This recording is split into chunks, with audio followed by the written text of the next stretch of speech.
Good morning guys, welcome back to my channel. Magagawa naman tayo ng iso sa forward. Samahan niyo ako guys. Bago ko simulan ay mega love shoutout sa lahat ng sumusuporta sa aking channel. Sa mga katim ko dyan, Team Tralala, mega love shoutout guys. Dito tayo guys sa ilalim. Magpapalit tayo ng center bearing. Inalihan ko na siya guys. Ayan. So guys, ang center bearing, tinanggal ko na siya. Tinanggal ko na ang mga bolt. Pero bago nyo ito tanggalin, kailangan luwagan muna natin ito. Nut na malaki. Pag naluwagan na, pwede natin tanggalin itong mga bolt dito. 4. Andito nga pala yung kadugsong niya propeller. Tatanggalin muna natin to para maluwagan ito. Tapos tatanggalin natin itong mga bolt itong sa center bearing. Ano kasi ang guma niya, oh. Sira na ang guma. Yan, wala nang intro, banat agad. Ayan guys, tanggal ang plans. At ito na ang center bearing. Ayan, sira na ang guma niya. At ito guys, yung ipapalit natin, bago. Ilagyan ko na ng grasa sa loob. Wala kasing grasa sa loob ito ay, kaya kailangan lagyan muna. Ayan. Set up ko lang itong guys camera at para magawa natin ng ayos. Yung fittings dito natin iharap.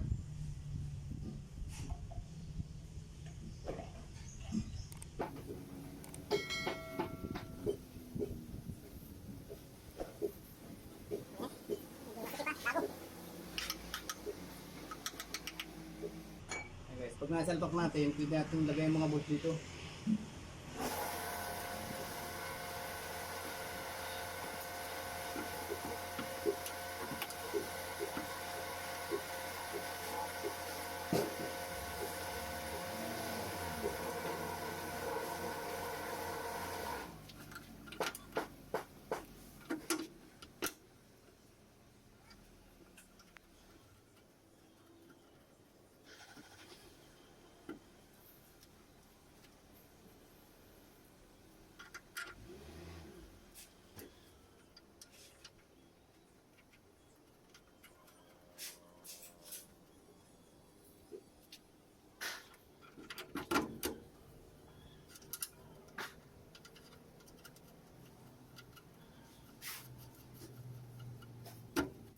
Higpitan mo natin guys, at bago natin higpitan yung nut na malaki.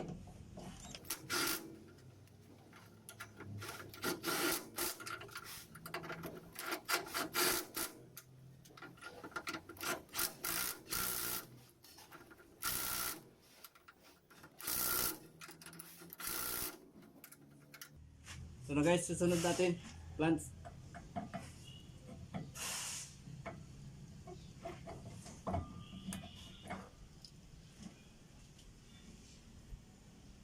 Itong nut.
Higpitan natin ang gusto ito guys. Tubuhan natin at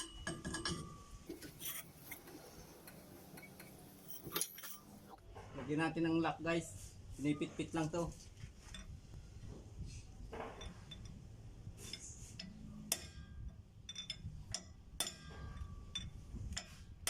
para hindi umikot basta-basta yung nut niya.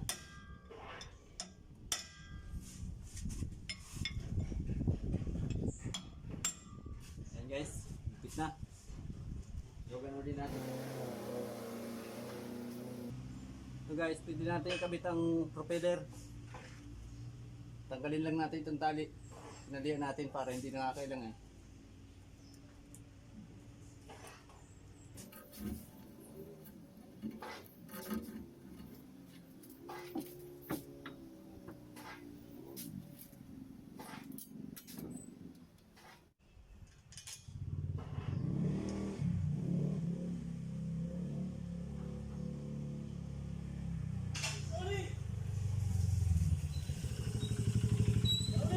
Oh.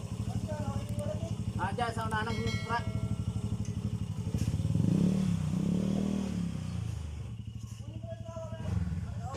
May 500 ka dyan. Walay. Ang kita ka, bibidyo ka pa.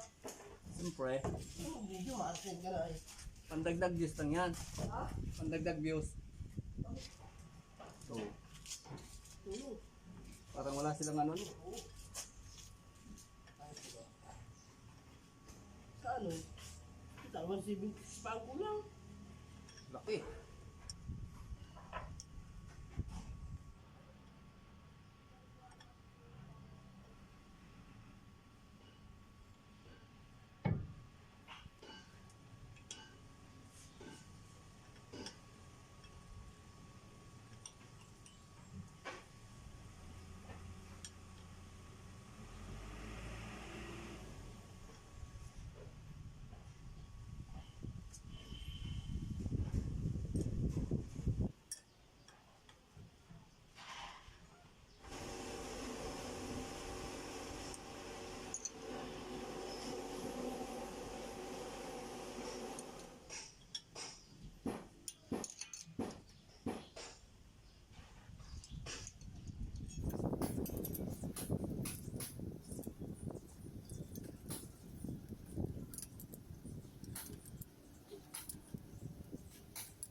Ganun lang guys, kadali yung pagpapalit ng center bearing.